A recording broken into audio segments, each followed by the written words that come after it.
হাদি হত্যার প্রধান আসামিসহ দুইজনকে ভারতে গ্রেপ্তার করা হয়েছে আমরা জানি, সেই ফয়সাল এবং আলমগীরকে। কিন্তু আজকে একটি অন্যরকম মন্তব্য করলেন তার বোন, অর্থাৎ হাদির বোন। হাদির বোন তিনি বলেছেন যে আসলে শুধুমাত্র সেই শুটার ফয়সালকে এই বাংলাদেশের আইনে তাকে মৃত্যুদণ্ডের দণ্ডিত করে, অর্থাৎ ফাঁসির রশিতে ঝুলিয়ে তাকে শুধু হত্যা করার মাধ্যমেই মূলত মূল যে হোতা যারা রয়েছে তাদেরকে আড়াল করার কিন্তু একটা কৌশল যেন না হয়। হাদি হত্যার বিচার দাবি করতেছে বাংলাদেশে ইতিমধ্যে সবাই। আমরা মনে করি যে হাদি হত্যার বিচার বাংলাদেশে একটা অত্যন্ত গুরুত্বপূর্ণ দাবি এই দেশের জনগণের। যে হাদি নিজেই মৃত্যুর আগে তিনি বলেছিলেন যে আমাকে চতুর্দিক থেকে হুমকি দেওয়া হচ্ছে, আমার যে কোনো সময় আমার জীবন চলে যেতে পারে। তবে এই রাষ্ট্রের কাছে আমারও দাবি, সেটা হচ্ছে যে আমার মৃত্যুর পরে যেন আমার বিচারটা অন্ততপক্ষে সঠিকভাবে হয়। কিন্তু আমরা এই হাদি হত্যার বহুদিন হওয়ার পরেও কিন্তু আজ পর্যন্ত, এখন পর্যন্ত হাদি হত্যার খুব বেশি অগ্রগতি আমরা দেখি নাই। তবে ইতিমধ্যে 2 দিন ধরে যে গুঞ্জন উঠেছে যে ভারতে সেই হাদি হত্যার প্রধান আসামি ফয়সাল এবং তার সহযোগী আলমগীরকে ভারত গ্রেপ্তার করেছে।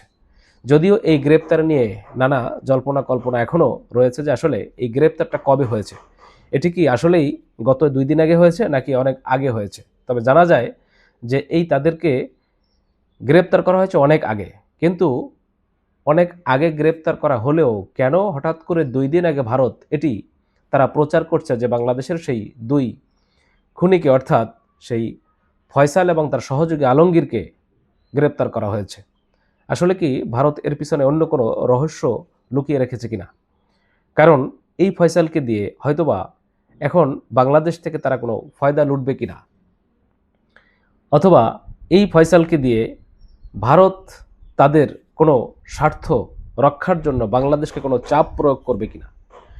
কারণ বাংলাদেশ এই ফয়সালকে ফিরিয়ে আনতে গেলে ভারত কি সহজে দিবে, নাকি বাংলাদেশের কাছে কোনো কিছু আবদার করে বসবে? সেই আবদার পূরণ না হওয়া পর্যন্ত হয়তোবা ফয়সাল এবং তার সেই সহযোগী আলমগীরকে হয়তো ফেরত দিবে না, এমনটাই হতে পারে। কারণ বাংলাদেশে ভারত যদি সত্যি সত্যি সেই অপরাধীদেরকে ফেরত দেওয়ার চেষ্টা তাদের থাকতো বা ইচ্ছা থাকতো, তাহলে এর আগেও বাংলাদেশ থেকে যে আওয়ামী লীগের যে সমস্ত নেতাকর্মীরা এবং শেখ হাসিনা যে ভারতে গিয়ে পালিয়েছে, তাকেও কিন্তু ফেরত দেওয়ার কোনো উদ্যোগ তাদের ভিতরে দেখতাম। যদিও বাংলাদেশ থেকে এই ব্যাপারগুলো নিয়ে বারবার তাদেরকে জানানো হয়েছে বিগত অন্তর্বর্তীকালীন সরকারের সময়ও, কিন্তু ভারত এই ব্যাপারে কোনো কর্ণপাত করেনি এবং তারা কোনো জবাবই দেয়নি। শেখ হাসিনার ক্ষেত্রে এখনও তারা কিন্তু অনড় রয়েছে।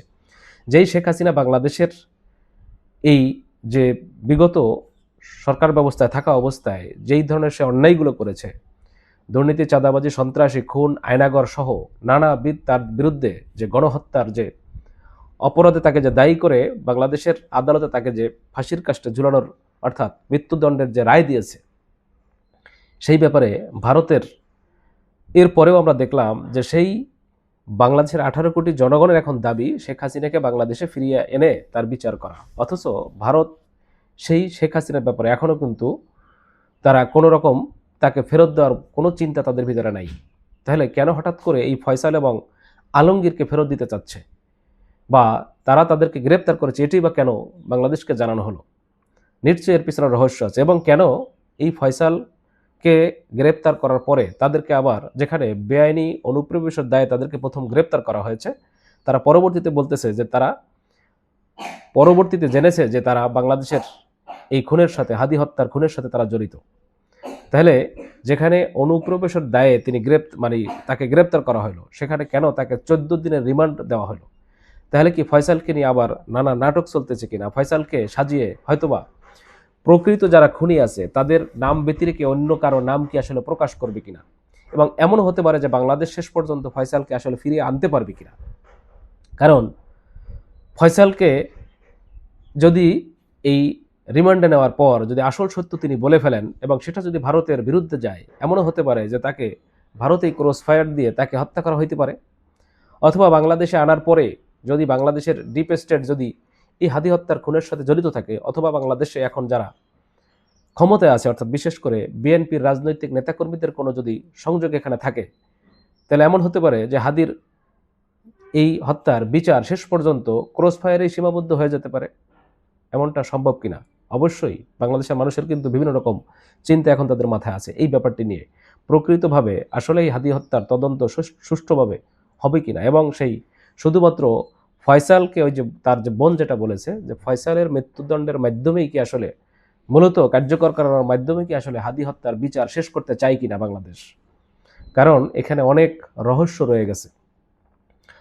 হাদির বোন আজকে এটি দাবি জানিয়েছে যে হাদি হত্যার বিচার শুধুমাত্র ফয়সালকে গ্রেপ্তার করে তার মৃত্যুদণ্ড কার্যকরের মাধ্যমেই এই বিচার আমরা চাই না, কারণ তারা তো ভাড়াটিয়া খুনি, তাদেরকে দিয়ে কোনো না কোনো মহল তাদেরকে দিয়ে এই কাজটা করানো হয়েছে।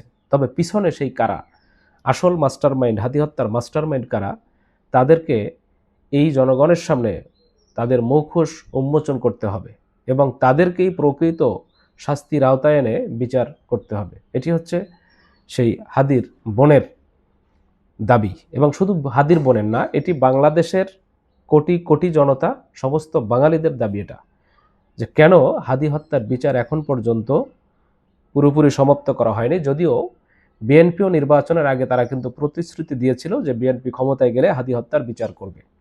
এখন বাংলাদেশ তাকিয়ে আছে মূলত এই বিএনপি সরকারের দিকে। তারা ভারত থেকে হাদির এই খুনি ফয়সাল এবং তার সহযোগী সে আলমগীরকে ফিরিয়ে এনে আসলে প্রকৃত সত্য উদ্ঘাটন সহ পিছনে যারা যারা লুকিয়ে আছে, অর্থাৎ পিছনে কারা কারা নেতৃত্ব দিছে, কাদের ইন্ধনে এই হাদিকে হত্যা করা হলো, এটি খুঁজে বের করবে কিনা বা এটা বের করতে সক্ষম হবে কিনা, এই বাংলাদেশের প্রত্যেকটি মানুষ হাদির হত্যার বিচার দেখতে চায়। প্রিয় দর্শক শ্রোতা, আপনাদের যদি কোনো মতামত থাকে অবশ্যই ভিডিওর নিচে কমেন্টসে জানাবেন। আশা করি ভালো থাকবেন ইনশাআল্লাহ।